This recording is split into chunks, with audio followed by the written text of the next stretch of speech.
Hello, everyone. Good evening. Welcome to iBug Buzz episode 728 for Monday, March 30th, 2028. I am Ned Vanders, the facilitator for this evening's meeting.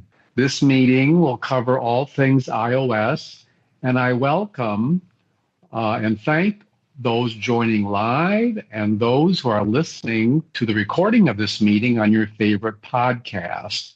This meeting will cover the iPhone, iPad, Apple Watch, Apple TV, voiceover applications, headphones, chargers, keyboards, and Braille readers. The meeting does not cover the Mac, smart glasses, and Android device. Those devices have their own meeting days and times on this very same platform. Tonight's meeting for the first hour will follow a question and answer format. At the top of the hour, we will have our halftime show with the big movie reveal, followed by the iBUG Bite, back to question and answers. At 9 p.m., the iBug Buzz call transitions into the after buzz for a more relaxed conversation, non-technical, for people to get to know one another. iBug hosts 27 events each month. And to give us some updates and information about those events, as well as the $500 tech shopping spree, I will invite Sandhya. All right, welcome. Everybody, can you hear me? Yes. Okay. All right, sorry. Okay, yes, we have a fairly sort of busy week.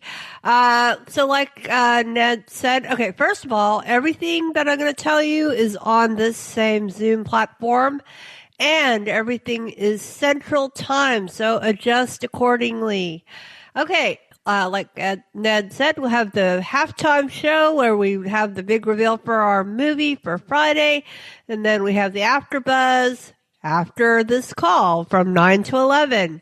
Then Fifth Tuesday, we don't have any events because it's the fifth Tuesday. All right, got that.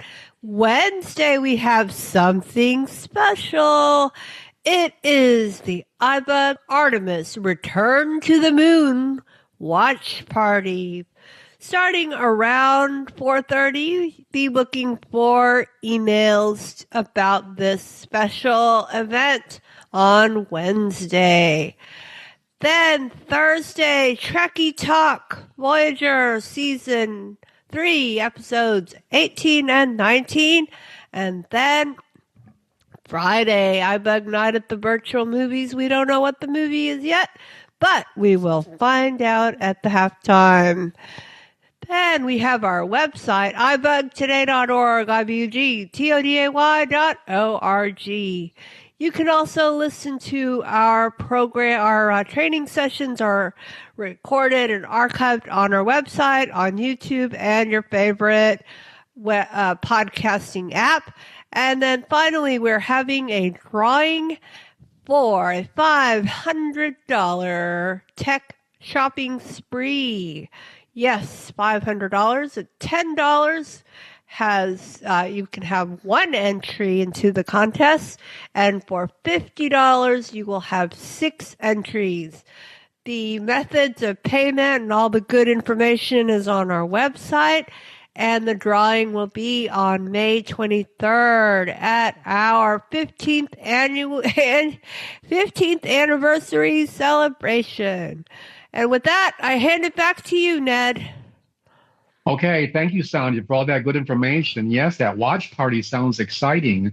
Reminds me of the recent Vila Book Club Project Hail Mary.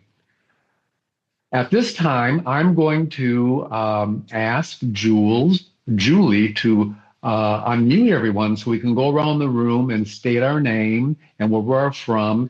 And if this is your first time joining the Monday night iBug Buzz call, please let us know that. And I am Ned Vanders in Kyle, Texas. And go ahead, I'm Hello. Julie from England. Welcome. Susan from Houston. Welcome. Pete from Florida. Texas. There were two people. I heard Pete and Linda. welcome, Linda. Thank you. Jody from New Hampshire. Welcome, Jody. Hi, Ned. Robert, College Station. Welcome, Robert. Vincent in New Jersey. Welcome, Vincent. Thank you. Robert, Chandler, Arizona.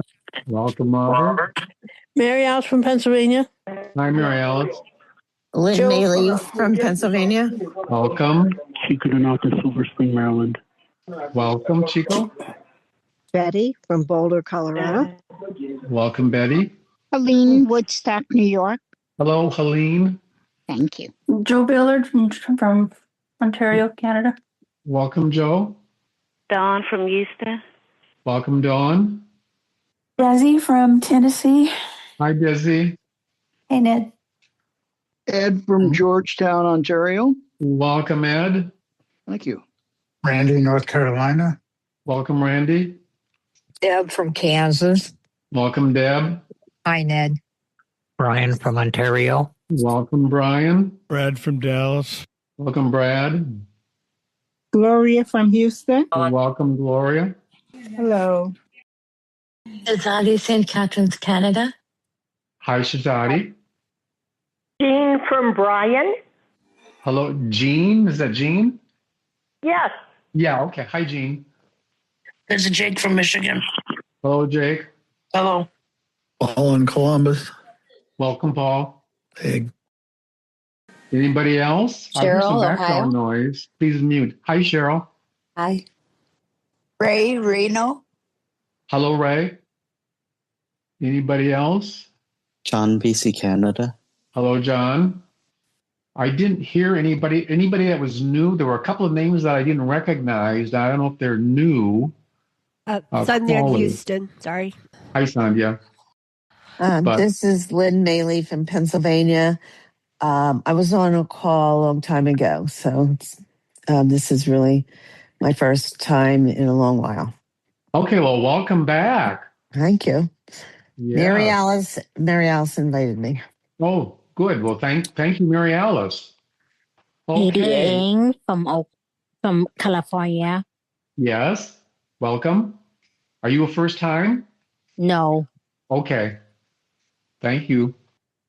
Okay, if you haven't had an opportunity to introduce yourselves, we'll be able to do that at 8 o'clock when we get to the halftime show. So at this time, we will begin taking questions and answers. And again, please state your name and wait to be recognized. And if you will respond back to a question or a comment, again, please state your name. That helps to minimize speaking over one another and providing a clean recording. So who has the first question? Chico Donata has the first question. Yes, Chico. Okay. Do y'all talk about apps on the iBUG Buzz? Yes, we do cover applications that are on our iPhones. Okay.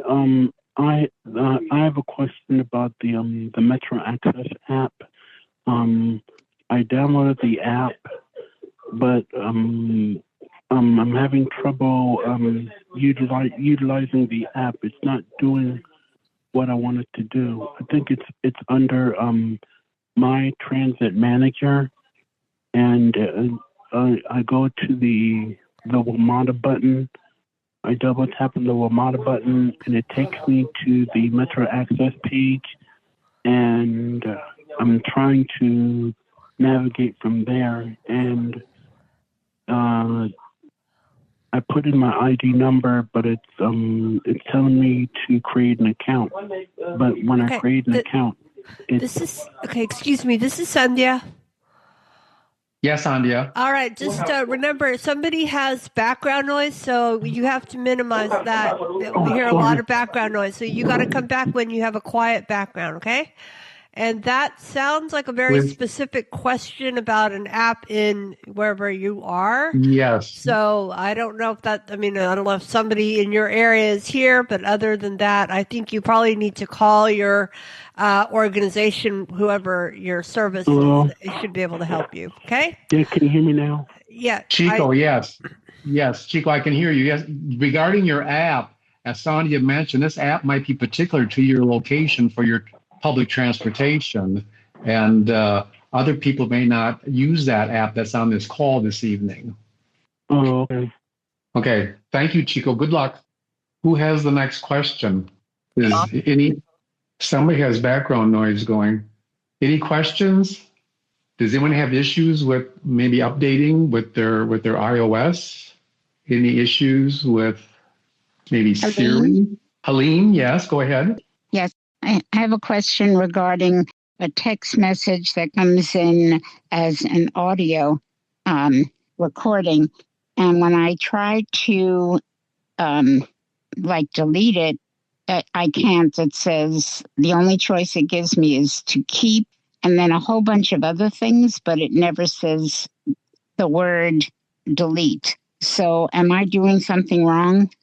Okay, that's a good question, Helene. Who can help Helene with her issue on deleting the audio message? This is Pete. Yes, Pete. Helene, as far as I know, deleting an audio message is essentially the same as deleting a regular text message, and that would be when you're focused on that audio message in your main screen and kind of like your inbox on your Messages app. If you flick up or down, one of the options should be delete. Have you tried flicking up or down with one finger? Helene? Yeah. Yes, Helene. Sorry. I have a 3SE 2022. So I have a home button, and so I try swiping right to left.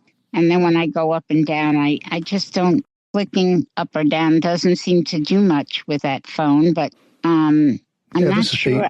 I can delete other things, but not that. Yeah, I don't think the absence or a presence of a home button would make any difference. Try that again, Helene. Just kind of flick right or left until you land on where it says audio message, and it might even say from so-and-so if it's one of your contacts. And then just flick straight up or down with one finger. And you should go through all of the options that are also available on a text message. Just try that. One of them should be delete, and then you just do a one finger double tap. Give it a try. Code feed 8. Okay, thank you, Pete. This is John. Yes, John. Yeah, so more specifically, just to reinforce what Pete said. So, Helene, when you're in the message app, you want to go to the conversation that has the audio message you want to delete. After you double tap on it and you put your focus on that audio message in that conversation, so let's say the conversation's with me, you put your focus on that audio message and you can one finger flick up or down until you get to the more button. After you one finger double tap on more, then you want to look for, there are two options, delete or forward. And once you one finger double tap on the delete button, both buttons are on the bottom of your screen, by the way, then there be a dialog prompt that do you want to delete this message? And then you one finger double tap on delete and the message should go away. Okay, thank you, John. This is Shazadi. Yes, Shazadi. Just to reiterate what John said, you can do that exact same thing by selecting also multiple messages. You just have to make sure once you tap on it, it says the word select. And then when you hear the word select, then you'll see those delete and forward options. Just wanted to add that to what John and Pete said. Okay, well, thank you, Shazadi. Okay, let's move on to a new topic, new question. Anyone? This is Gloria. Yes, Gloria. I have forgotten how to do this. I got an address from a friend of mine in my text message, and I want to add it to contacts, but everything I do, it's not moving. What am I doing wrong? Okay, who can help Gloria add the email to her contact? This is Jody. Yes, Jody. Well, one thing you could do is go to the contact information in the message and do a 3-finger quadruple tap and copy it, and then go to your contacts app and have a new contact in there, and then you can paste that address in there. Okay. This is Gloria. Yes, Gloria. So I go to the contact first before I tap on the address in the message. This is Jody. Mm-hmm. Yes, Jody. Well, you go to the address in the text message, and you copy it from there. Okay. And then you go to the contacts app and set up a new contact, and then you can add the address that way. And so to add it, you go to the contact information for the address, and then you go to your rotor, go to edit, and swipe until you hear it say paste. Okay. All right. I got it. Thank you. Okay.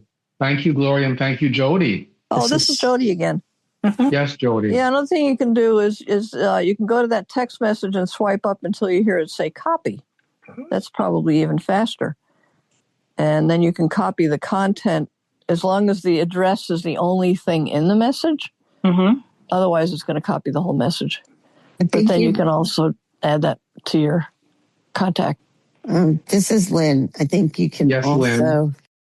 Thanks. I think you can also double tap and hold to get copy or paste in the edit fields where you want to go. Okay. All right. Then I got a few options. Thank you. Okay. Thank you for the question, and thank you for the answers, Jody and Lynn. Who has the next topic and next question? Ray in Reno. Yes, Ray. How do I stop notifications? Okay. Who can help Ray stop notifications on her iPhone?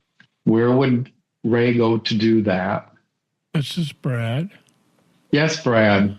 Well, if you go into settings and scroll down through the categories, you will eventually come to notifications and do a 1-finger double tap to open that.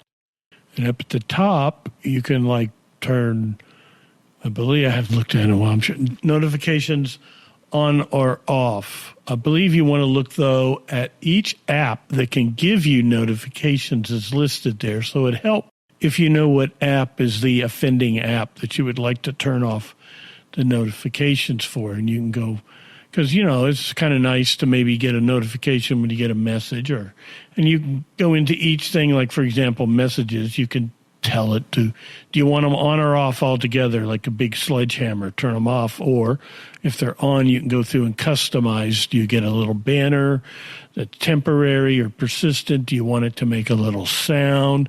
And you can customize each one. And that's probably what you want to do rather than turn them all off. This is Ray. Yes, Ray. You're exactly right. I want to cancel Apple News notifications. Oh, yeah. Yeah, they're very irritating. So go through the list and you will find Apple News. Okay. And it's probably just called News, okay? And so when you open it on that one, yeah, right up at the top, you probably there's a switch for, allow notifications. I can't remember how it's worded, but it's right up at the top. And you just toggle that one to off, and you will no longer receive notifications from Apple News.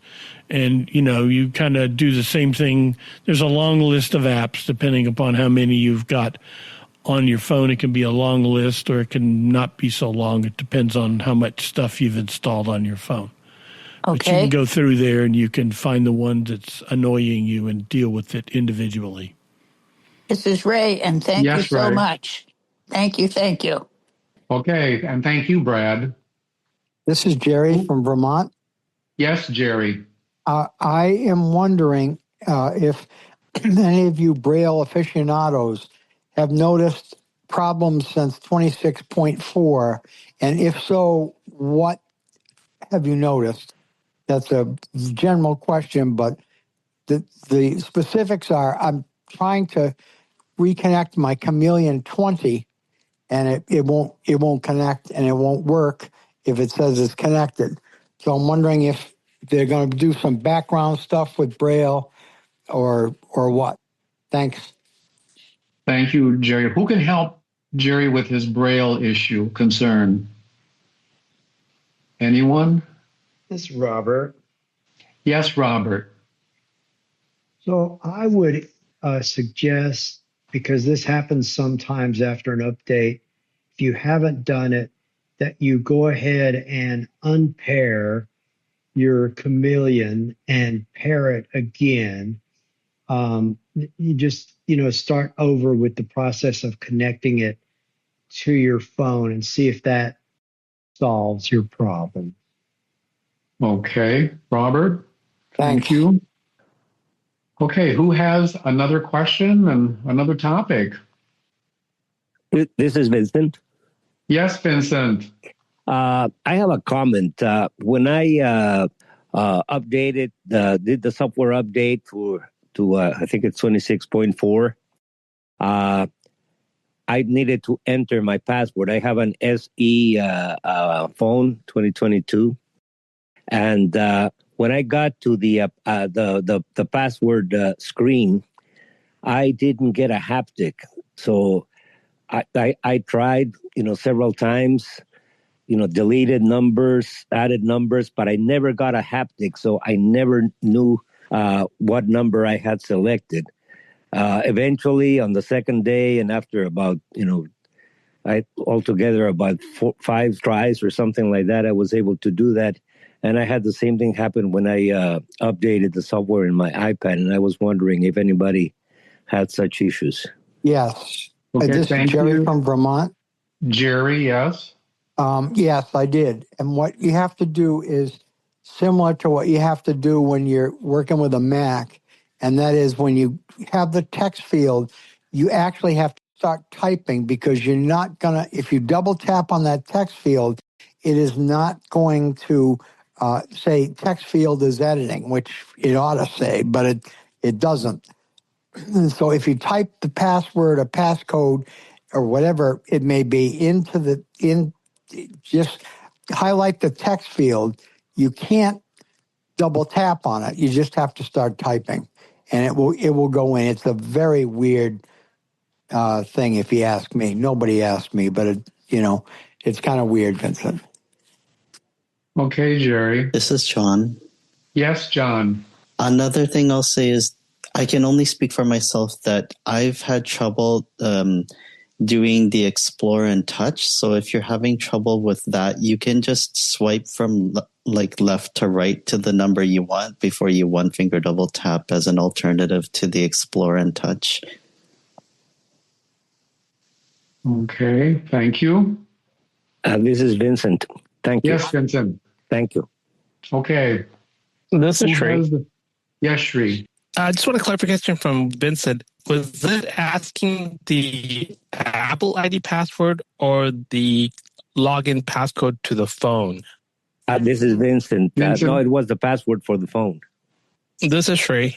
Shri. So one thing you can always do, Vincent, if you're not sure what you entered or if it recognized the number, keep swiping left till you get to the beginning. It'll tell you how many digits it recognized. So it's one way of double checking whether it accepted a number or not when you touched and double tapped it or touched and left. This is Vincent. Thank you. Yes, Vincent. Thank you. Interesting information. Good stuff. Who has the next question? This is Cindy. Yes, Cindy. All of a sudden in YouTube, I don't pay for the commercials to go away. And all of a sudden, the volume on the commercials is so loud I cannot hear the message, swipe until it says go away. It's too loud. Do you have any idea what I need to decrease? Does anybody have help about YouTube for Cindy on her volume issue? Has anyone experienced that? This is John. Yes, John. So the easiest thing you can do is to turn on your audio ducking, because that's the very premise of the audio ducking, is that it will turn down the system volume in the background so that you can hear your voiceover regardless of the voiceover volume, which is good. So even if your voiceover volume is at a low percentage, it makes it easier to hear voiceover when you're trying to do something. And You should be able to do this depending on if you've added it to your rotor, if it's on your rotor, or if it's in the VoiceOver quick settings. And you can choose between while speaking or always, because they updated the VoiceOver audio ducking. And then once you've done whatever it is you want to do, you can switch it back to off. So then you can enjoy your media if you like the full volume of your media. Oh, thank you. I'll put it back on my rotor. Thank This you. is Pete. Yes, Pete. Yeah, John, that's a great answer. And sometimes audio ducking, Cindy, can be a bit confusing because you have volume and percentage sliders in there that will adjust the degree of the ducking of how much your voiceover or your media ducks under the voiceover volume. There's an alternative to that, which is also a rotor item, and it's called speech volume. And if you go into your settings and go to accessibility and then to voiceover and go down to rotor, your first item will be rotor items. And one of those rotor items that you can add to your rotor is called speech volume. What this simply does is it increases or decreases the volume of your voiceover.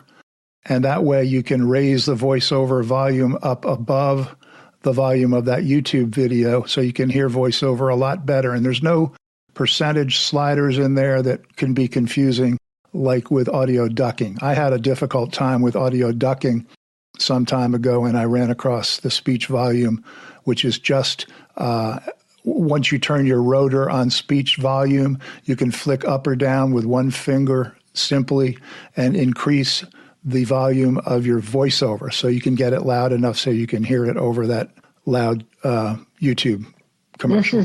This is Cindy. I have the speech on my rotor already. This is a different. I'm sorry. This is Pete.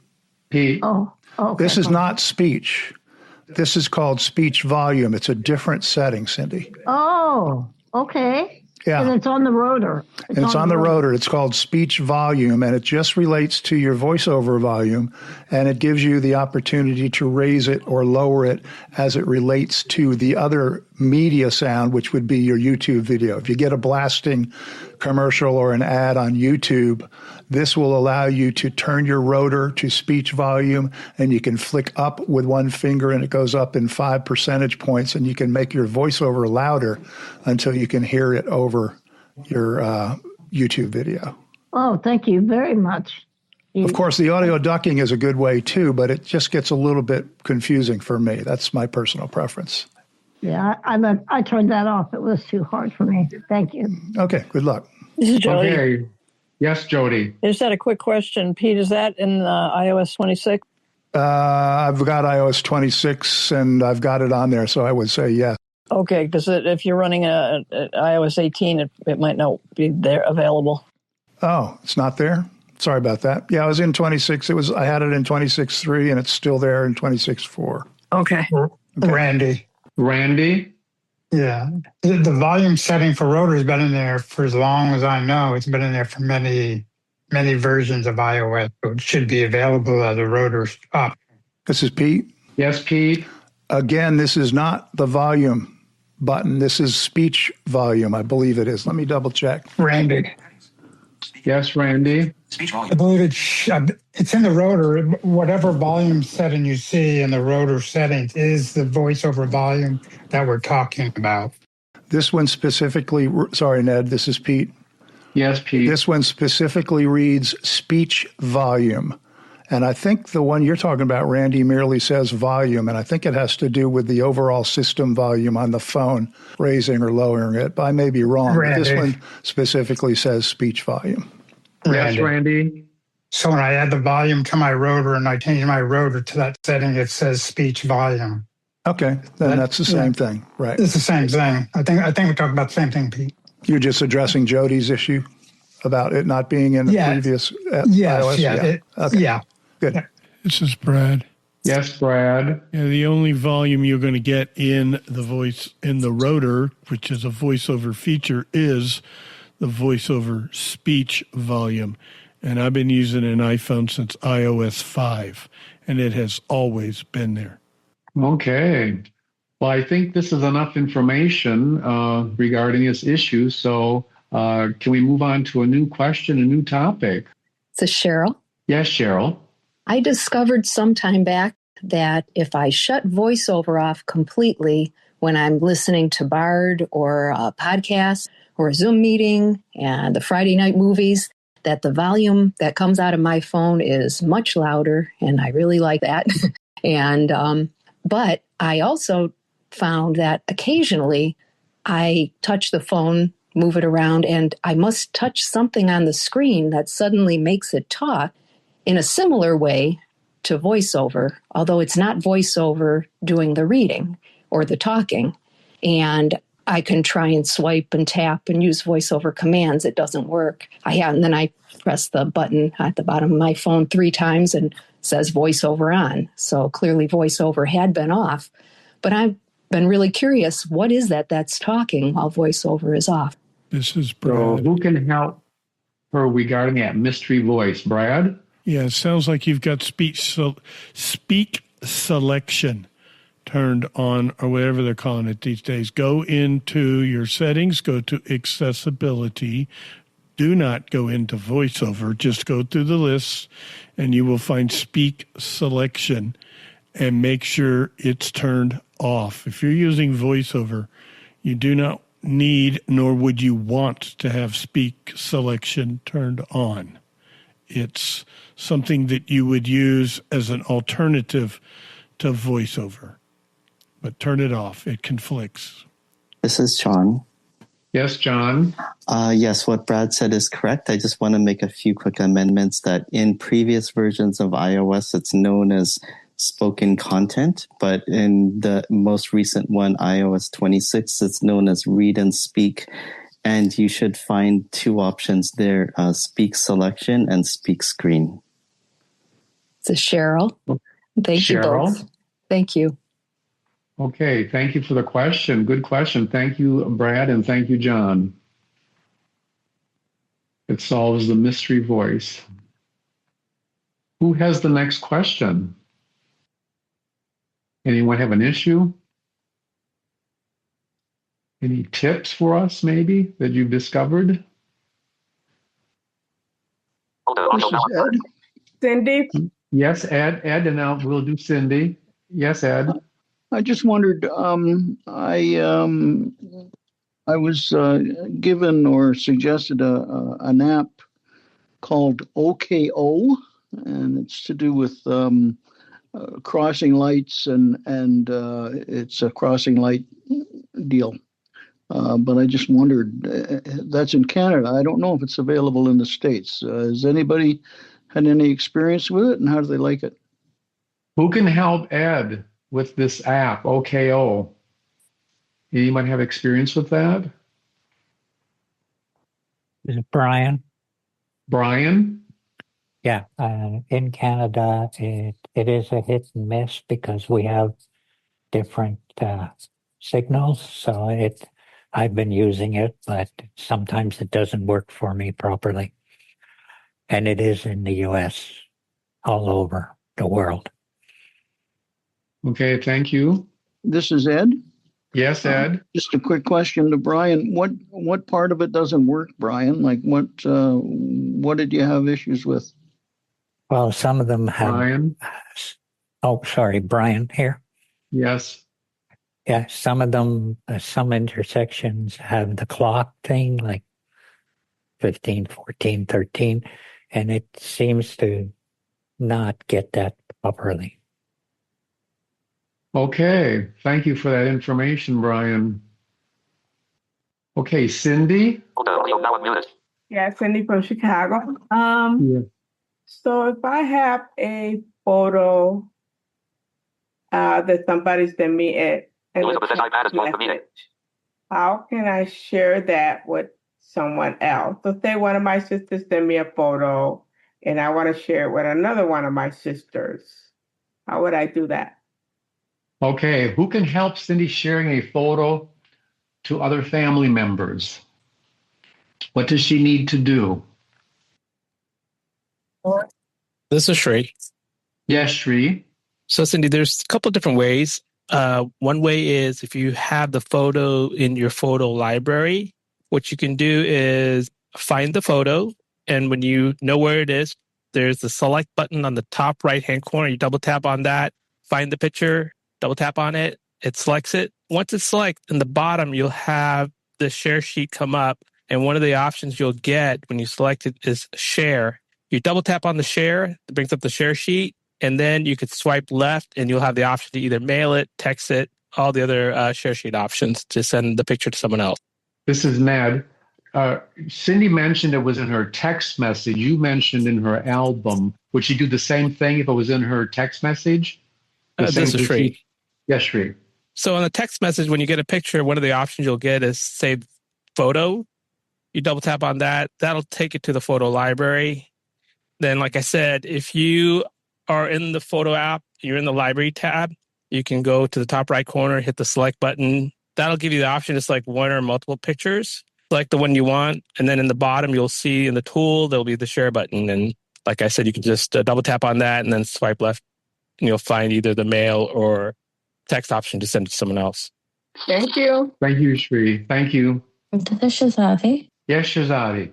Just to add to that, if it's a text message, what she can also do is swipe up or down until she gets to more. She can select the photo, and at the bottom, there should be an option delete or share. She can also share that as well. Okay, another way. Cindy. Yes, Cindy. Thank you. This is Jody. Yes, Jody. Well, even one more way. I open the picture in the text message. I tap on the picture, and that opens the picture, makes it full size. And then that brings up all the tabs at the bottom, and the one on the far left is share. Okay, thank you, Jody. Many options to try. Many options for doing the same thing. This is John. Cindy. Yes. Oh, I heard Cindy, then I heard John. Cindy? I just want to say thank you. Okay. John? Yes, I kind of have a related question. I'm wondering if iBUG has ever done like a cafe or an Apple workshop on creating shared albums as an alternative. That's a good question for someone to research. This is Sri. The archives. Yes, Sri. We did do a cafe on it. We did part of the iOS, one of the new, I can't remember if it's 26 or iOS 18. There's a demo on how we can do the shared with the photo album. Okay, thank you, Sri. Who has the next question? This is Betty. Yes, Betty. Hello. This follows slightly what was just talked about. In my photos, I have hundreds of them, several hundred, and some of them happen to be in albums. I don't particularly remember ever creating them. And then the rest are just, suppose by date, or I'm wondering if there's a way that you can sort through these and maybe put anything containing a dog into one section, and then, family members, nature scenes, whatever. I haven't experimented with this yet. So. Okay, thank you. That is a good question. Who can help her organize her photo album into themes? Shazadi. Yes, Shajadi. I love using this photo app. What I have done personally is that, like, on the bottom, it has like recent and then collections. So what I normally just do is I create different folders first. So say family, nature, and then what you can do is go to your recent and then select the one that you want to put into nature, and then you can put into the nature album by sharing into it. That's how I done it. What happens is in the collection is whatever that gets saved onto your iPhone goes automatically into different folders like WhatsApp, screenshots, and stuff like that. But it also gives you an option to add your own albums there as well. And then you can go into recent and then select and then share it into the albums after you've created them. I hope it helped. Betty? Yes, Betty. Thank you. A further question, if I might. The creation of the folders you mentioned at first, I think I'm lost. This is Shazadi. Yes, Shazadi. You can open the photo app, and on the bottom it'll say recent and collections. you can tap on the Collections tab, and there you can explore. It will add you to allow an album. You can create an album, and then it will ask you to add albums to the photos, or you can do it afterwards. But there should be an option in the Collections tab where it can allow you to add an album. This is Ned. So the word album is what you're saying is a folder. Is that correct? Yeah. Okay. Betty, thank Yes, you. Betty. That helps. Thank you. That helps a lot. Okay. This is Did I hear Desi. somebody? Did I hear something right before Desi? Was that a background noise or somebody's name? Okay, go ahead, Desi. Excuse me, sorry. I have a question about sharing a photo that somebody sends you in an iMessage. I went to the doctor this morning to have x-rays taken of my ankle, which ended up being broken. And my cousin took a picture of the x-ray, and I want to send it to people in my family, but I don't know how to share the picture directly from the Messages app. I can't really see a way to do that. Has anybody done that, or is it possible? Okay, who can help Desi with sharing her x-ray of her ankle? This is Sandhya. Yes, Sandhya. Yeah, we just covered that. Sri just covered that. So I think you can review that. He showed you how to do. We just covered that topic of how to save something from the message. Unless Sri wants to review it again. I'm sorry. This is Desi. I've been a little bit distracted because obviously, I mean, in 72 years of life, this is the first and only time I've broken an ankle. So I'm sorry if I didn't hear that. Okay, well, I think what he said was, there were several ways that you can share a photo. And I think once you have the photo in your text thread, then you have to save it to your camera roll. I'm giving you the highlights. And then once you get it to your camera roll, then once you select the photo, and then you'll have to find share, and then you can text it to or email it or something like that. That sounds too hard, but thank you. All right. It'll work. It'll work. It'll work, Desi. Okay, thank you, Sandhya. Robert. Yes, Robert. What I heard you can do from someone just a little while ago, you can just double tap on the photo, which enlarges it to its regular size. And in the tabs at the bottom, you can choose share, and then you can share. It's what we were told a while ago. Right. This is Desi. Yes, Desi. When I have tried that in the past, I don't remember exactly what it says, but my screen just says something like photo, and there's nothing else showing. Christina? Yes, Christina. So after you initially double tap the photo and it kind of opens up into a screen by itself, double tap the photo again. I know it sounds silly, but double tap the photo, then touch near the bottom of your screen, and hopefully you'll have those options. That's how I have to do it. Thanks, Christina. I appreciate it so much. Good luck. Thanks. Okay, and hopefully your ankle heals well. Shajari. Yes, Shajari. I just checked the photo, excuse me, the photo app. So you go into the photo app, and for those that are interested in creating an album, and I have 26.4 and up. So in my version, I go into photos, I go into collection, it's after the library tab. And then you have to go into the heading called albums. When you tap on the albums heading, and you swipe right, then it gives you an option to add an album. So you'll see all your albums there. And if you want to add an album, it will give an option to add an album. So that way you can add albums into the albums tab. Okay, thank you, Shazadi. Who has the next question? Anyone? Deb. Yes, Deb. I found something that I did not know that you could do, and maybe others don't, and this might help. I don't know, but I was working a lot over the last week in the settings app, and you can get many layers deep in that setting where you like go to uh, accessibility and then voiceover and then rotor and then etc. And when you go out of there, you have to hit the back button several times to get back out of there. I found that if you use a single finger triple tap on the back button, it opens up a context menu of which settings is at the very bottom.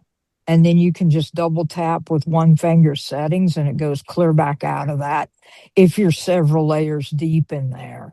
It's just kind of a quick way to get out of that. And I kind of discovered it by accident. And so I just thought I'd mention it in case others ever find themselves doing that Okay. and would like that tip. And maybe everybody knew that except me. I don't know. Thank you, Deb. What type of iPhone do you have? I have an iPhone 16e running 26.4. Okay. Thank you for that tip. What I This is thought you were Sri. going to say, I'm sorry, Sri? Yeah, I just want to piggyback on what Deb said. You can also do that in Safari back button. So if you're in multiple layers of Safari, if you do the long press on the back button, you'll also get those options to pick from, whether it's the first layer, the second layer, third layer, and so on, depending on how many layers you went into. But you can also do that on the back button in Safari. Is that a tap and hold, you said, Sri? Yeah, just like Deb said, one finger triple tap or one finger double tap and hold the long Okay. press. Yes. Okay. Thank you, Sri. Who has a new question? This is Desi. Yes, Desi.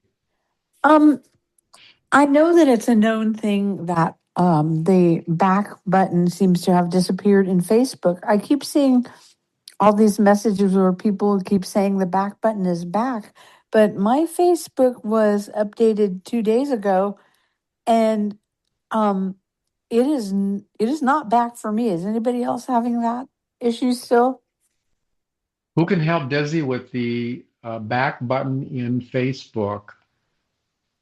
This is Adi. Yes, Shajadi.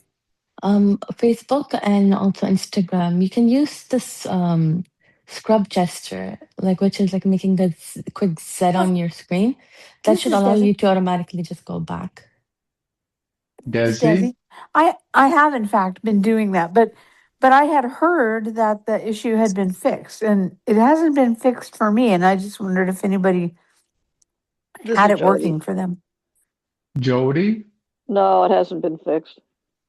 Okay, I think it thanks. depends what you go into, but if you just want to go back to the feed, then it's not fixed. Okay, Okay, thank I was you. afraid of that. Thanks. Yeah. At least we have an option. Okay, who has the next question? This is Jody. Yes, Jody. When I write out a text message in messages and I swipe right, instead of hitting send, it says Q.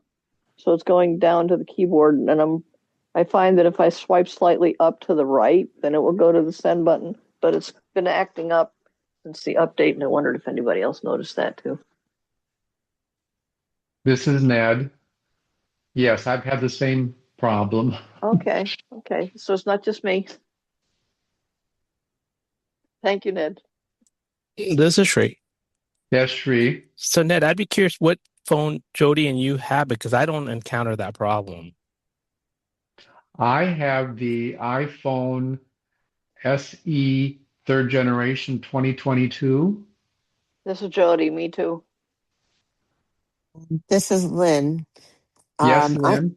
have an iPhone 17, and I have this problem that has been going on for a while.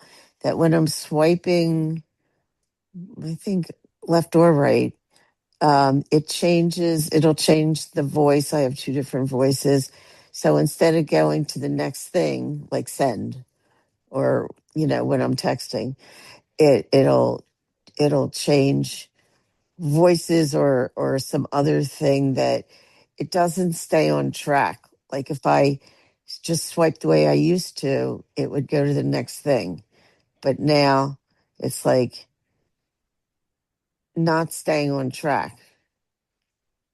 Now, as I'm talking, it could be me, but I keep trying to be mindful that I'm not swiping in like up, I'm swiping right. But, like I have two different voices. So the thing that happens most is changing voices instead of going to the next thing that I'm looking for. This is This is Jody. Pete. Has anyone else? Okay, Jody. Yeah, I'd turn the rotor away from voices and put it on characters or something, and then it might not do that. Oh, good idea. Was that Thank you. Shree? It was Pete. Oh, P. I'm sorry. Yeah, I was just going to say, Lynn, that's a good way to check whether you're flicking up or sideways. Is just check your rotor, and if it was Right. on voices, then that's your problem. It's a user error, Thank as you you. suspected. Yeah. Thank you. Okay. This is Who has Sandhya. the next? Yes, Sandhya. You got 2 minutes. You got 2 minutes. Okay. Who has a brief, quick question? Or that will have a quick, brief answer? This is Sandhya. Yes, Sandhya. You only have 1 minute. Sorry. Oh, okay. Thank you for the update. When Pete mentioned about a user error, I remember using the term pick, person in the chair. It's a pick problem, person in the chair. So, okay, well, I think we're at the top of the hour. And This is Sri. yes, Sri. Just piggyback on what you said, Ned. I used to do troubleshooting, and when I go to somebody's desk, that was my comment. Person in the chair, yes. Yes. Well, IT told me that many times when I was working, so I've experienced that. Okay, we're at the top of the hour, and let's go around the room. And anybody who joined after the beginning introductions, please state your name and where you're from. Cindy from Hello, Chicago. It's Vanessa, Georgia. Hi, Cindy. Hi, Vanessa. Hello. Mary from Pennsylvania. Hi, it's Ann from St. Louis, Missouri. Welcome. Hope everybody's doing well. Yes, thank you. Christina, Colorado. Welcome, Christina. Thank you. Sri in Maryland. Flower Mound, Texas. Oh, my goodness. Welcome to several people. You all came in at the same time. Sri from Maryland. Welcome, Sri. Audio, mute my audio button. Marcia, anyone else? Welcome. Reagan, Texas. Welcome. I start with no Denise. Somebody's got their background noise going. New programs on BritBox. Oh. Anybody else? Okay, well, we've come to the hour. And now we are going to have the halftime show with the awesome, fabulous, big movie reveal. Mr. iBUG guy, are you out there? And all the girls dreamed that they'd be your partner, they'd be your partner, and you're so vain.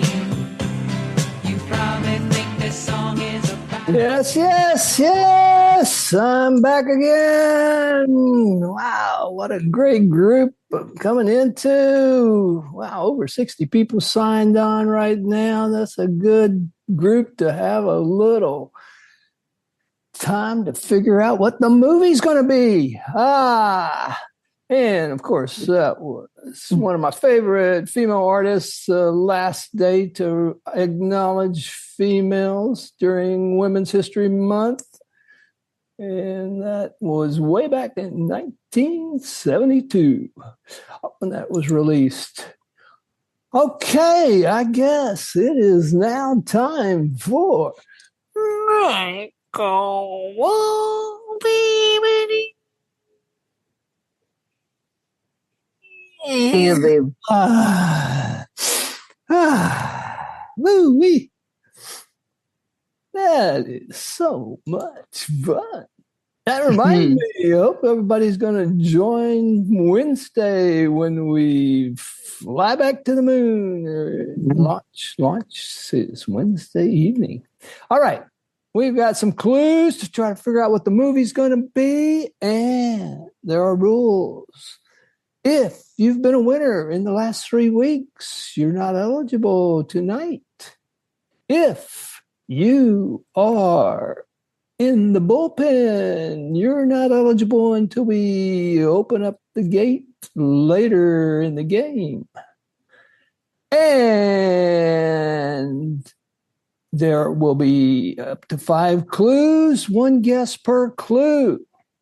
And you must say your name and wait to be acknowledged before answering with the title. We just want titles. I think that's all the rules. Yes, that is all the rules that I'm aware of for this game. All right, let's get to it. Clue number 1.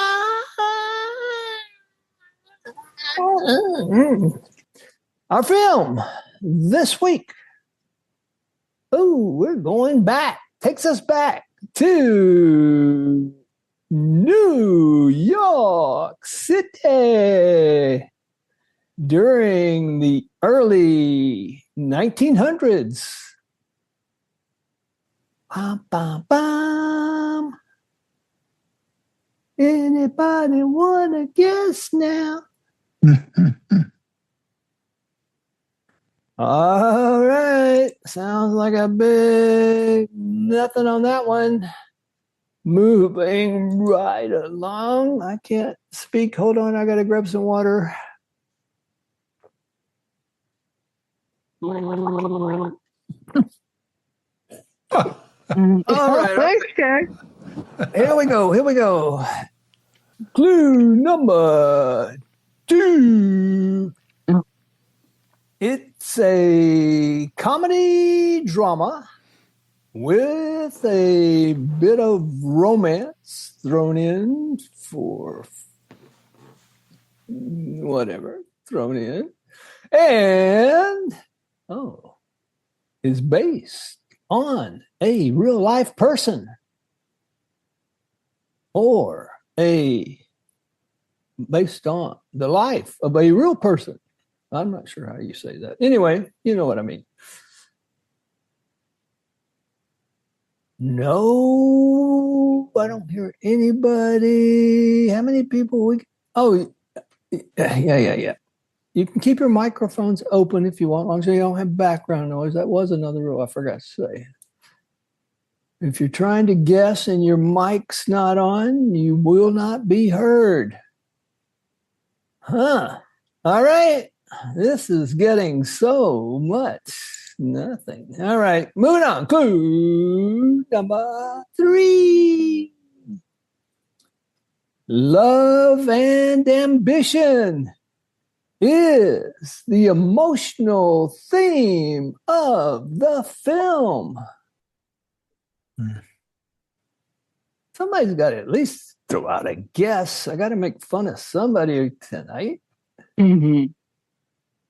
All right, we're going to get through all of these clues and we'll get to go home early. Yeah, we got 63 people. Come on, guys. Clue. Did I interrupt you? No. I'm just encouraging them to speak up. Speak up or? No, or. Go on. Okay. Clue number 4. Oh, this one should help you. The famous showman, Florence Ziegfeld Jr., hires the main character early in her career.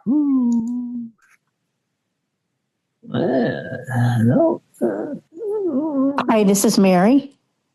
Mary. Go ahead, please, ma'am. Is it? Don't know the whole title. What is it about? Gypsy Rose? Oh, Mary. Oh, a rose by any other name, and you would have had it. Good try. Okay. Hello, this is Lynn. Lynn, come on down. I'm hoping this is one of my favorite movies, Funny Girl. Funny Girl. Are you a funny girl? I could be. Okay. Wow.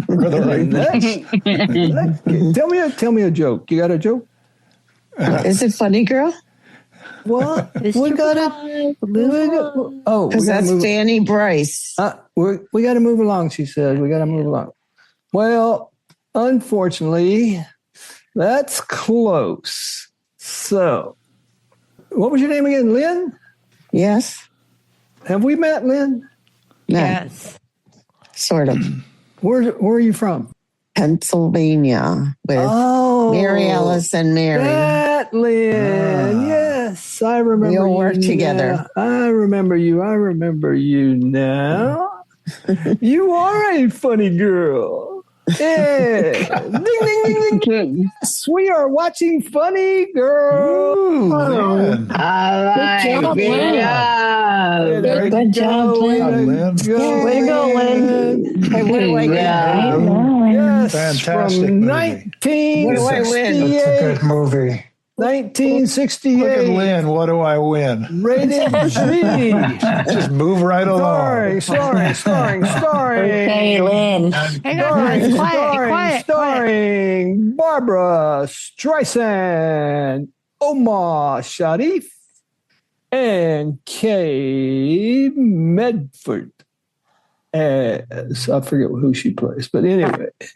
Yes, and as Lynn said, Barbara Streisand plays the one and only Fanny Bryce, one of the Ziegfeld girls early on in her career, but went on to fame and fortune later on in the 1900s. This is going to be a long one. You might want to take a nap. 2 hours, 31 minutes. And as we've already said, it's a comedy, romance, biography, and a musical. We get to hear some music. All right. Fanny Bryce, Baby Snoop. Ooh, who was that? Okay. Let's see. We got to give Ms. Lynn something. What do we got for Lynn tonight? Oh, look at here. Fanny Bryce. It's a Fanny Bryce original costume from her Ziegfeld Follies. We were able to score that. And looky here. Ooh, that's a nice one. What size? It comes in Fanny Bryce size. And, I've been told that those in today's dollars are valued at over $100,000 dollars. We're fresh out of clams today.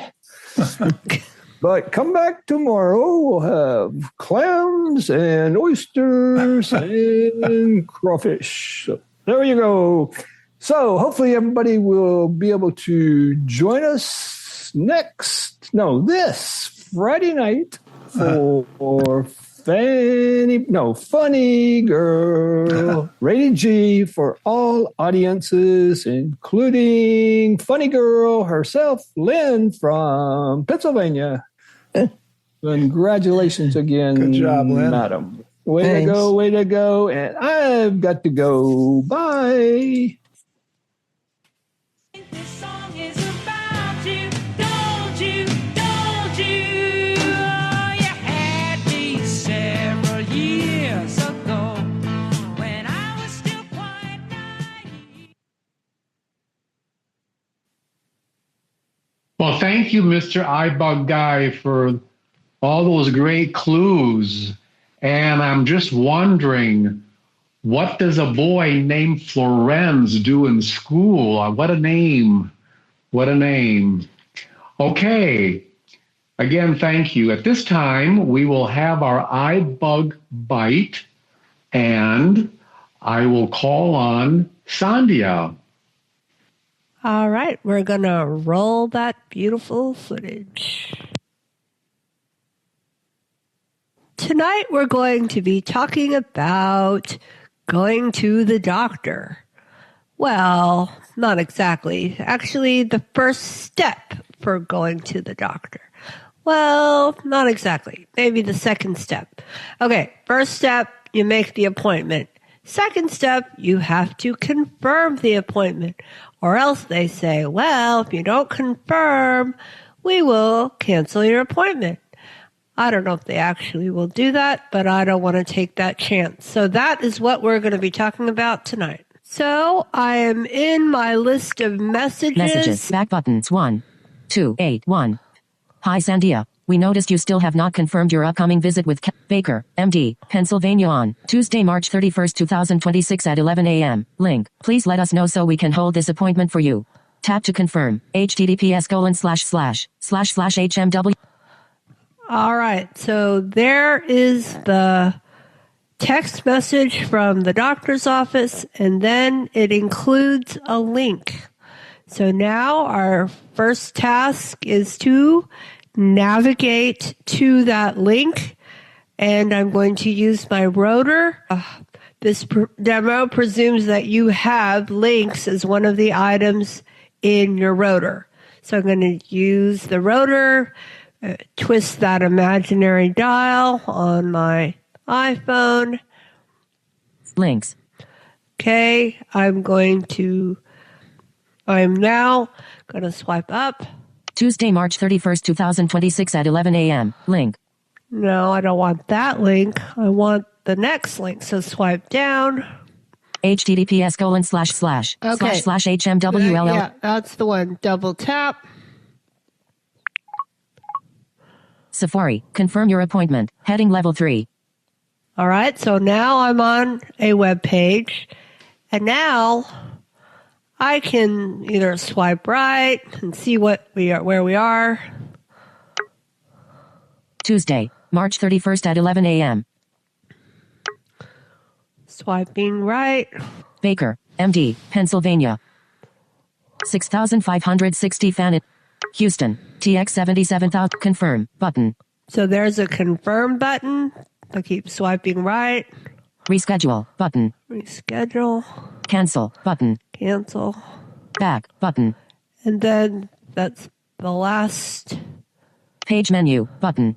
So that's it. So I need to go back to the confirm button. So I'm going to swipe left and go try to find the confirm button. Back button. Cancel button. Reschedule button.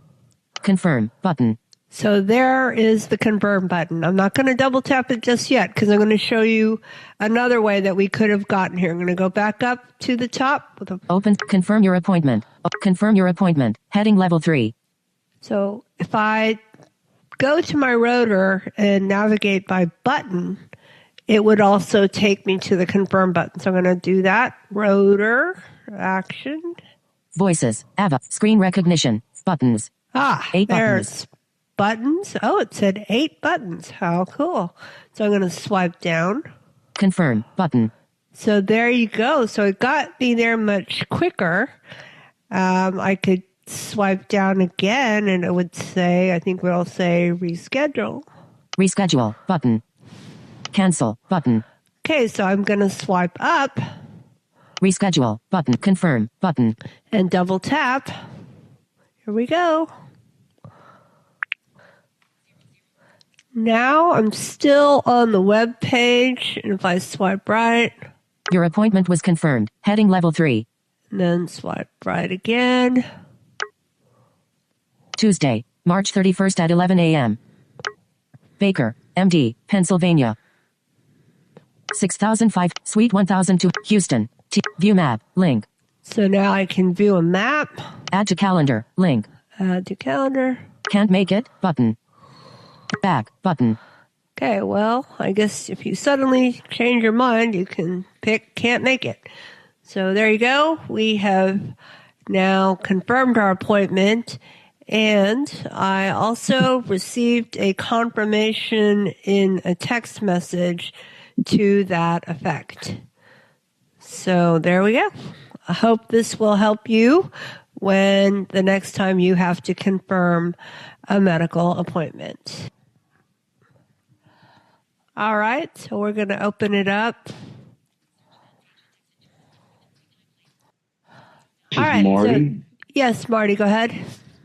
So I have trouble doing that, and I have trouble with the rotor. So one way, it's not the best way to do it. One way I do it is I go to the top of the message, do the as if you were reading the screen, the two finger, swipe, like the two finger swipe, and so as it's reading the message, I listen for the URL, like, right after the link, it has the URL. Okay. So when VoiceOver is reading the URL, that's when I double tap. And I guess if I do it at the right time, that gets me into the link also. Okay, thank you. All right.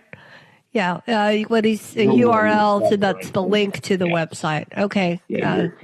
Start. Okay, go ahead. Next. Who else? Any questions? Randy. Go ahead. So when you confirmed the appointment, you said you got another text message, just acknowledging that you confirmed the appointment. I guess you. Okay, go ahead. Oh, I'm guessing, can you use that message to go back if you needed to reschedule it? I would think so, because the link, you still have the link from the original message, so you'd have to go to that website to do that. So.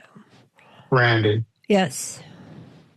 Oh, that's correct, but it might be, let's say the appointment's like a week away, and then maybe 2 days later after you confirmed it, you go back to the message you received from when you confirmed it to take you back to that link, right? Is that correct? I don't know if the link is in the confirmation. I didn't look at that. Okay. I'll have to go back and check, but I would probably just go back to the original message. This is Marty. Okay, hang on. I thought I heard somebody else before Marty. Somebody? Okay, go Marty. Yeah, just to answer Randy, a couple times I've noticed if you do not confirm, I think that link times out, like maybe in a day or two. I've noticed because it says your thing is expired or something about, or this page is not available, or something like that. And usually you get these messages, I think you may get them a week before, and then maybe if you still haven't done it, then you'll get another one a couple of days before. All right. Okay. Who else? This is Ned. Yes. Yes, I have solved my link issue because I've asked my doctors, can you send me an email? And they say yes. So I get both the text message and the email, but the email link is much easier to navigate. Okay. All right. All right. Who else? Okay. No other questions? Okay. Thank you. It's all back to you, Ned. Okay, Sandhya. Thank you for this iBUG bite. Thank you. Very informative. Okay. Sure. Okay. Who has a new topic and a new question? This is Marty. Yes, Marty. It's an Apple Watch question. Ever since the last update of about 4 or 5 days ago, I used the simple complication. I used the simple face, which has 5 complications, and at the top left is temperature. So when I pick the watch up from rest, In other words, I haven't used it in a while. I pick it up, I hit the crown button. I used to get the time, but now when I press the crown button, it tells me the temperature. So it reads that top left complication. So I have to swipe a couple times to get the time. And I'd like to get the time, and that one feature when you swiped up, it said, what is something about read like auto speech on or something like that. That's no longer an option when you swipe up. Auto speak on, or in other words, so if you could have it speak the time and say you wanted the temperature also, so you turn that auto speak on for that complication, it would do that. That's no longer an option, and I'm wondering if there's a way to change it so it would tell me the time when I activate it and not the temperature. Okay, who can help Marty? Who has an Apple Watch that can help Marty with this wanting to hear the time rather than the temperature when he picks up his watch? Anyone? It sounds like the complications changed their order, Marty. Is that correct? They changed their order rather than being... The complications for the simple face was always message at the a temperature at the top left, condition, and time was like in the middle. This is Lynn. Yes, Lynn. Yeah, you have to change the complication because that's the way it's set up. There's lots of different complications, and if you want one that'll tell you the time first, you have to change to another one. To another face. Oh, okay. Because each face has specific number of complications, and then, or you can keep the one you have, but in each spot where the complications is, you can change the temperature to time.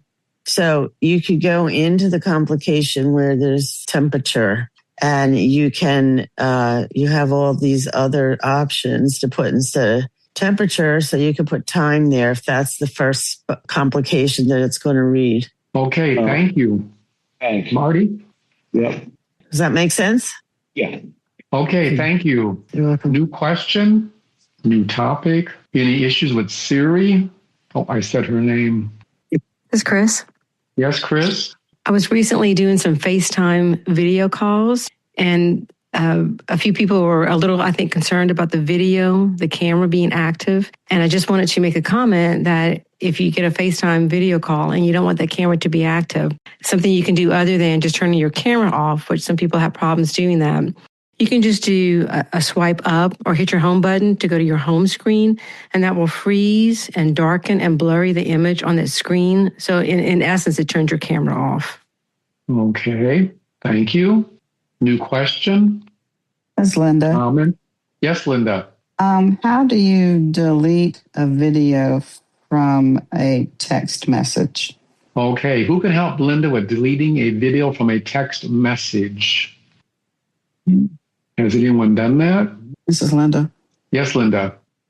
I'm thinking, I haven't done it yet, but I'm thinking I may have to save the video and then go into my Photos app and delete it from there. But I was just wondering if there might be another way to do that. Okay. This is Lynn. Shazadi, then Lynn. You can, if a text message, you can take your focus to the video itself, and then you can swipe up or down till you hear the option more. And then there should, in the bottom, give an option to delete or forward. You can try it that way. This is Linda. Okay. Linda? I did try that, and it's not there. Neither one of those, and the more button. Okay, Lynn? So you want to delete the text message that has the video in it, correct? I just want to delete the video, but I could delete the message, I guess. You have to delete. I would save the video and then delete the message.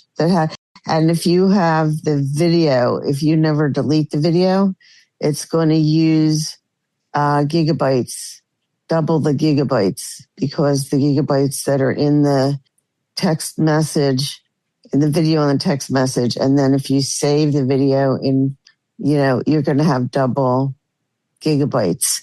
So you should delete, I'm going to say you should.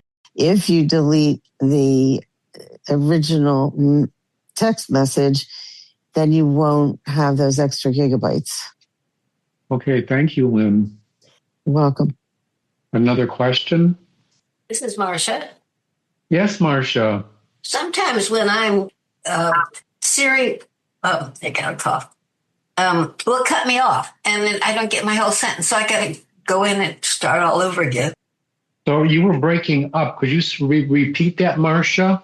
Yeah, I've got a dry cough. Sometimes when I'm dictating a Siri to someone, it cuts me off and doesn't let me finish.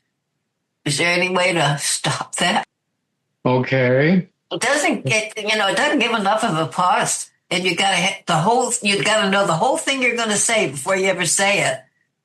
Okay. Does anybody have an answer for Marcia? Jody. Yes, Jody. Yeah, you're absolutely right, Marcia. If you pause, it thinks you're finished. So you do have to know everything you're going to say. This is John. Yes, John.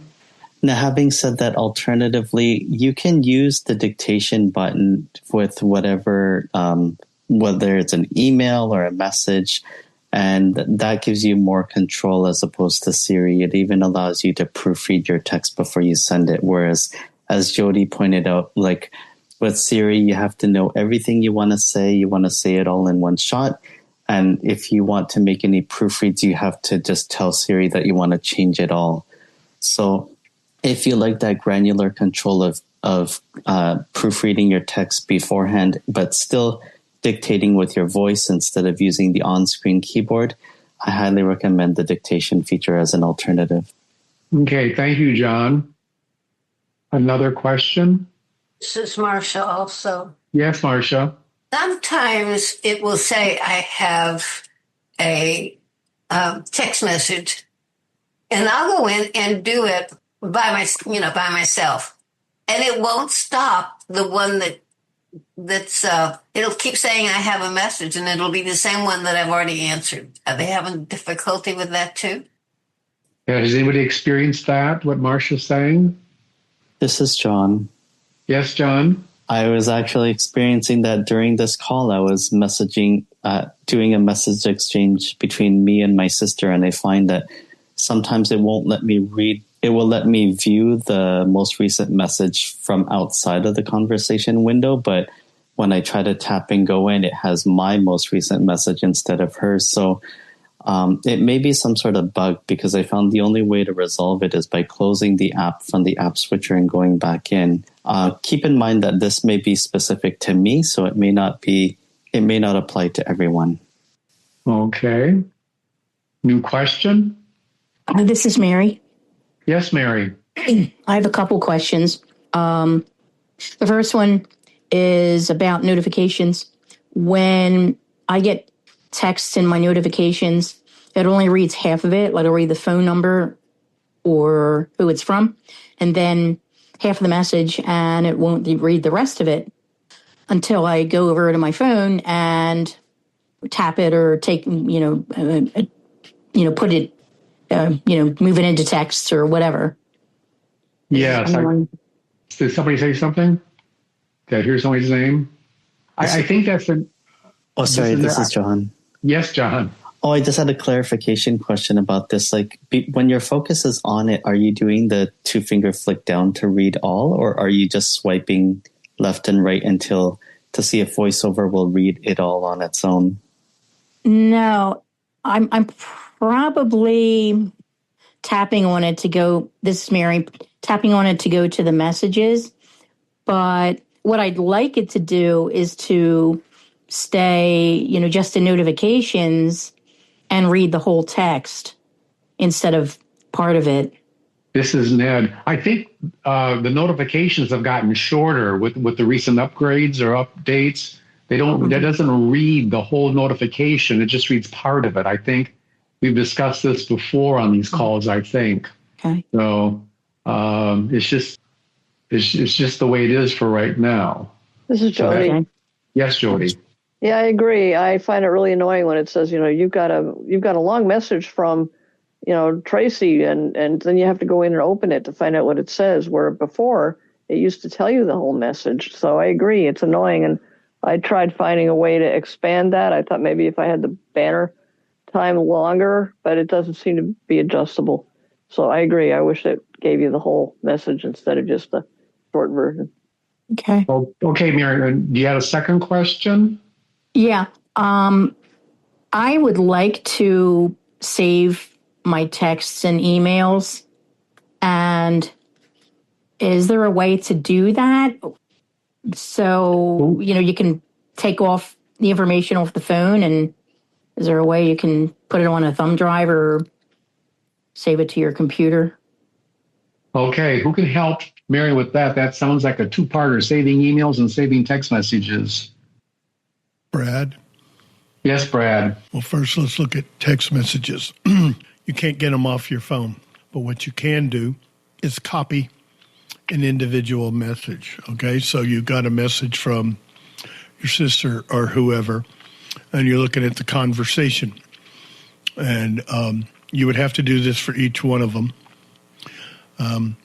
But, I mean, they're going to stay there. They're not going to go away. They're in the cloud. So you'll have this conversation can be there like forever.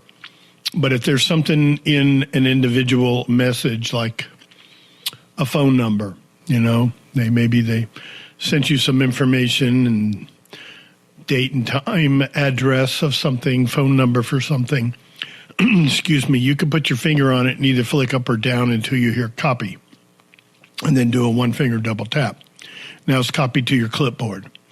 And what I do is you can then paste it anywhere you want. You can put it in a note. You can put it in a text message. I'm in an email, excuse me, because we're talking about text messages. And save it that way. So that's what you could do with text message, but it's not like you can just back them up and plug a flash drive in to your phone and back them up. Mm-hmm. As far as email, you can always save emails and you can create a folder. Call it whatever you want to call it. Call it saved emails and move them to a folder if you have a particular email you want. If you just want to save them all, you don't have to do anything because they're not going to go anywhere. They're most likely you're using IMAP, which means they're on the email provider's server. And even if you change phone, when you set up your email on a new device, or maybe you also have a computer, and your computer is set up with that email account, you're going to be able to see all your email on both devices. They're not going to go anywhere. But I find that when I have email that maybe has important information, maybe I'm got one from the airline, I'm traveling or something, I have a folder called travel, I will move them to there. And then when I don't need them anymore, I can delete them. But at least that way they're not all mixed in with all the other emails in my inbox. I'm not sure if that answers your question, but I hope it does. Okay, thank you. Okay, thank you, Mary. Thank you, Brad. This is Tim. Yes. One other option, if you want to back up or copy text messages or other things like voicemails or pictures, there's a program called iMazing for the Macintosh. If you have a Macintosh, it will go and connect to your iPhone, and it can download and back up any of these items. And you can take your text messages, for example, and you can copy and paste them or portions of them into a text editor, Word document, or Pages, so forth. Okay. Thank you. Who has the next question? Got to hear somebody?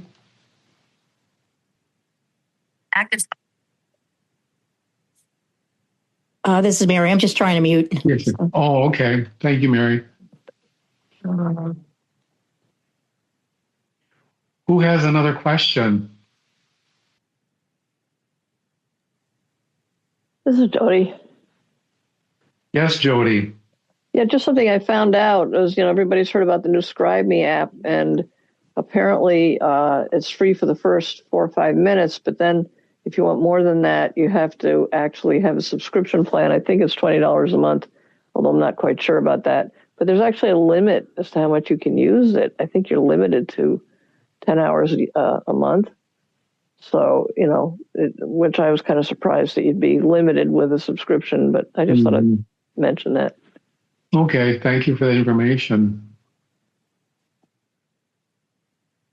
We haven't heard anything about headphones tonight. Any headphone issues that people may be having? This is Robert. Yes, Robert. I don't have a headphone issue per se. Well, I sort of have one. But I just purchased the new AirPods Max 2, and I'm supposed to get them later on in the week. So I'll be reporting back. I bought a pair for me and a pair for my wife because she loves them as much as I do. So I'll report back on what the new AirPods Max 2 are like. Okay, Robert. Well, thank you for that update. This is Brad. Yes, Brad. On that subject, I had made up my mind that I was not going to purchase AirPod Max 2 because the AirPod Max I have is working fine, and I already had to replace them because a couple of years ago they just died. So I was using them last Monday. They were just fine. I pick them up Monday, and they are dead as a doornail, like a brick. I tried charging them.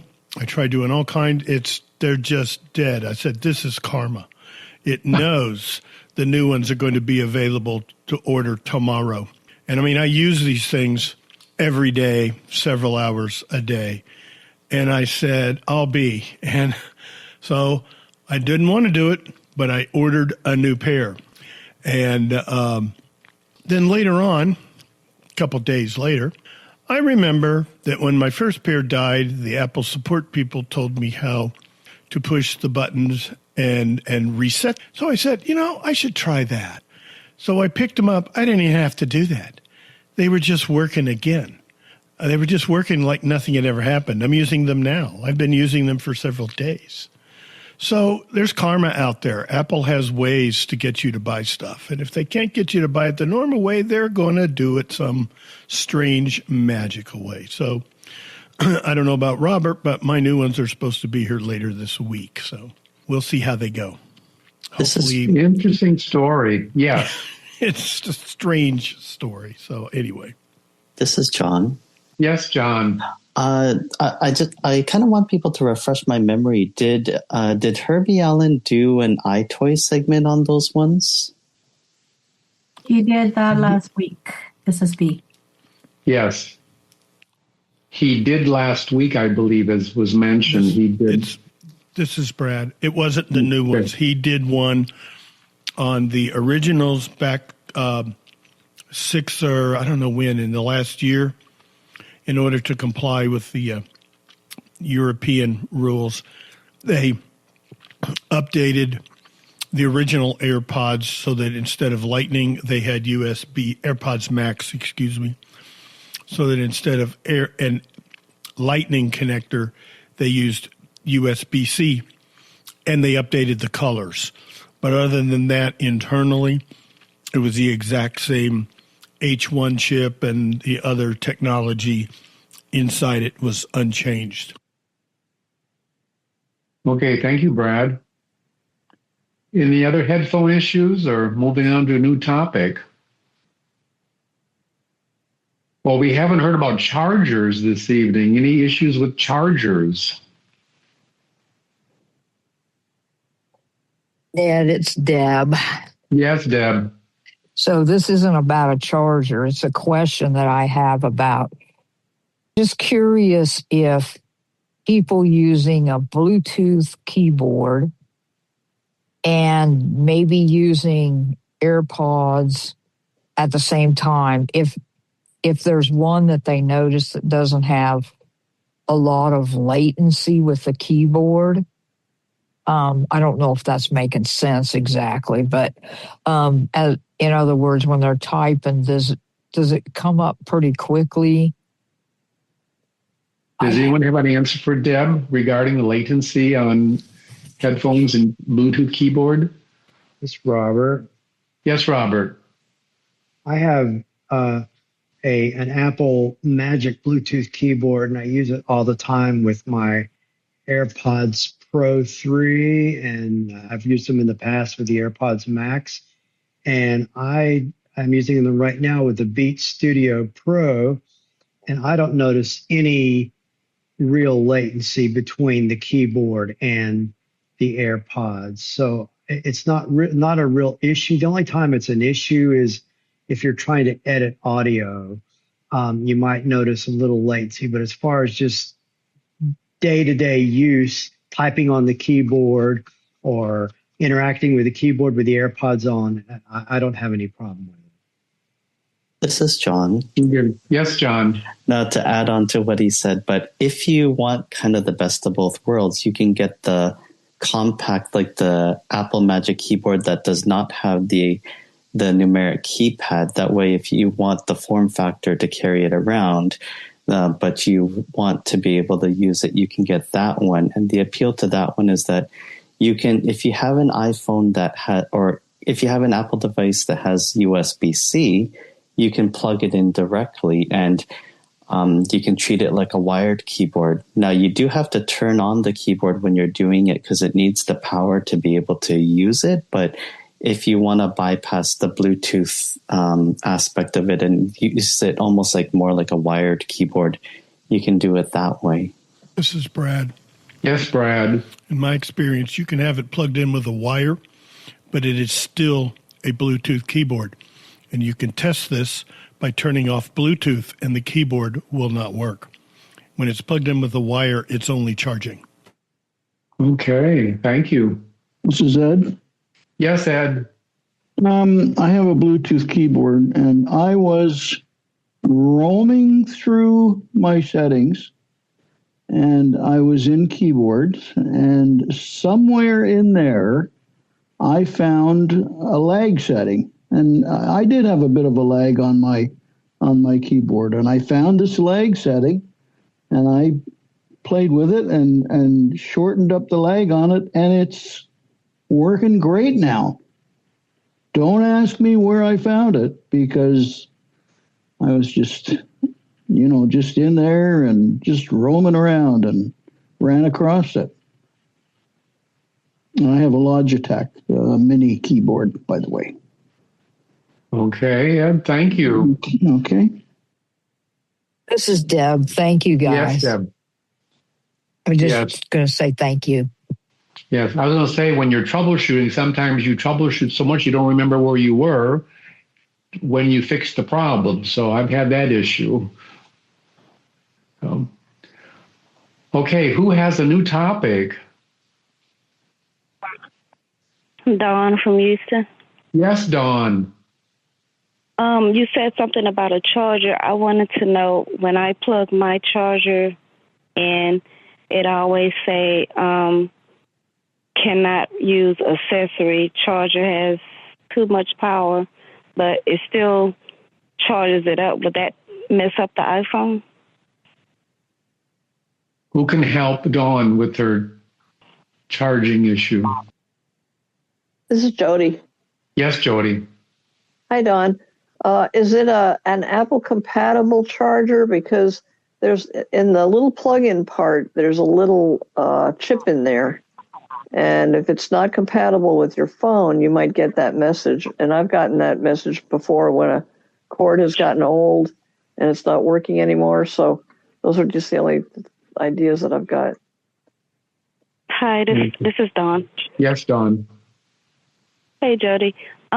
I don't know, because I bought it from the Boost dealer, and I don't know if they just gave me that charger or if it came with the phone. But I don't think it's a charger that came with the phone. Okay, yeah, you want to make sure it's an Apple compatible one, or you might get that error message. Okay, thanks. Okay, thank you, Dawn. Thank you, Jody. This is John. Yes, John. So on mine, I'm not gonna contradict Brad, but what I will say is on mine. So I have one that's Lightning to USB-C. And what I did was I connected the USB-C end on my iPhone 17 Pro Max. I turned off Bluetooth. It does still work on mine. Okay. This is Brad. Yes, Brad. That's good to know. The ones I have all have Lightning connectors, so perhaps they've updated the new ones. That's very good to know. Thanks, John. Robert? Yes, Robert. I'll just add one more comment to that. I was very pleasantly surprised to see that my Apple Magic Bluetooth keyboard works fine as a USB keyboard when I plug it into the National Library Service DA2 player. So it is operating as a USB-C device at that point. Okay. Thank you. This is Innie. Yes, Innie. Hi, Ned. I have a quick question. Sometime my emails, when I get emails, I know Brad answered that question for me before, but it's happening again, and I don't remember exactly how I can cure it. Some emails will, like I had sent them to somebody, they'll come back and it will say follow up. What does that mean? Does that mean, they haven't answered me? I need to resend it to them? Or what does it mean when I get an email back and say follow up, please? This is okay. Brad. Who can help? Yes, Brad. This is a feature that Apple introduced, I don't know how long, a year or two ago. I'm not sure if it's Apple Intelligence or it's just because there's some things that seem like they are, but they're not. When there's something in an email and it's in something you have sent, and for some reason, Apple sees that you send an email and maybe you ask a question, how about lunch, whatever. I don't know what their criteria is as they scan these things. And then all of a sudden it appears in my situation on the top of the list. And it thinks it's because you did not receive a follow-up, or it thinks it's something you need to follow up on. And I have it turned off on my iPhone so I don't see it. I have it turned off on my Mac, and it does it anyway, even though I've turned it off. So I assume you're talking about your iPhone. But that's what it is. You should be able to flick up or down or something, and you I can't say for sure, but this is what it does on the Mac. There's a option that says ignore follow-up. And then it just goes back in the list where it belongs. But that's what it's doing. So you might go into your email, go into your settings, go down to the bottom where it says apps, and then it opens up your list of apps, and go to mail. And I know I've seen it in there, but like I said, I turned it off a long time ago. Go down through that list, and you should find something about follow-up, and you should be able to turn it off. And it should stop doing that because, like I said, it's not doing it on my iPhone, whereas it does on the Mac. But if you want to get rid of it, try that. This is Innie. Yes, Innie. So it, like you said, it doesn't. It happens sometime. It doesn't happen, even if I ask questions or not. But I will follow up with that, exactly what you just told me. And then another question up on that. Why sometime when I sent, like if I haven't finished sending an email, so it goes to my draft folder. So I go the next day and I finish it and I send it. And sometime it will leave the draft, and it always leaves the draft. But then sometime I'll go and I'll see it again in the draft, even I already had sent it. So why some of them do disappear out of the draft and some of them stay? Like another copy sitting there. Brad. Has anyone had that experience? Yeah, Brad? I've seen that happen before. I do not know why it does that. Usually if I go to drafts and open the item, when I send it, it is gone. It depends, I would think, on how you open it. Do you open your inbox and down at the bottom it may say something like draft in progress? And and you open it that way, that might be what's causing it. I don't know. No. When you're writing it and you want to stop and do something else, do you go to the top corner and you hit back or cancel, and then it pops up and says, do you want to save draft or delete draft? And you say save draft. Correct. Then are you going to the drafts folder to access it? Yes, exactly. Okay. That's what I did the next day. I can't answer why it's doing it. It probably has to do with something going on your email provider's server, that when you open a draft and send it, that the copy that had been in there should go away. And but it doesn't. It's just one of those things. Okay, thank you very much. This is Ned. Yes, Sandhya. 2 more minutes. Okay. I was going to say, going back to Innie's first question, this happened to me last week about getting I sent an email asking a question about parking at the building, and I did not get a response back, and that email was at the top, and I had an option to send again when I was swiping, so I came across that button. That happened to me for the first time last week, having that issue. So, thank you. Okay. I think we're getting close to the top of the hour.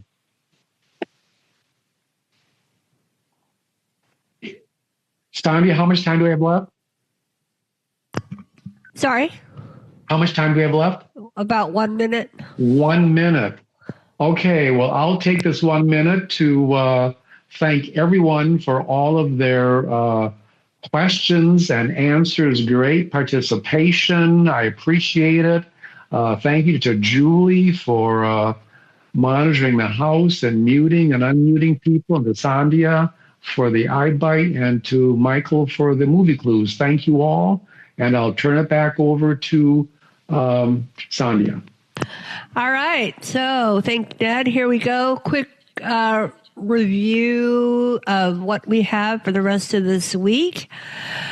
And all times are central, everything on Zoom. Hang on, right a few minutes from now, the After Buzz will start. That's a casual discussion, no tech allowed. Tomorrow, Tuesday, no events. Wednesday, we have our iBUG Artemis Return to the Moon watch party. Say that 5 times fast. Okay, so that will be on Wednesday, I think around 4:30 Central. Be looking for additional email information about that topic. Thursday, Trekkie Talk at 7 p.m. And we're going to be watching Voyager Season 3, Episodes 18 and 19. And then Friday night at the movies, iBUG Night at the Virtual Movies, we will be watching Funny Girl. Funny Girl, that is going to be a fun movie starring Barbara Streisand and Omar Sharif and others. So that will be a long movie, so the naps are recommended. And that'll be at 8 p.m., social time at 7 p.m., starting with some hanging out, argle bargle. Then we'll have some Name That Tune, and then some bad jokes. And then after the movie, we'll have a discussion and trivia. We are off this weekend. Oh, quickly, we are doing the drawing for the $500 shopping spree. $10 gets you 1 entry. $50 gets you 6 entries. The winner will be announced on May 23rd at our 15th anniversary celebration. All of this information and more is available on our website at ibugtoday.org. Now, back to you, Ned. Yes, thank you, Sandhya.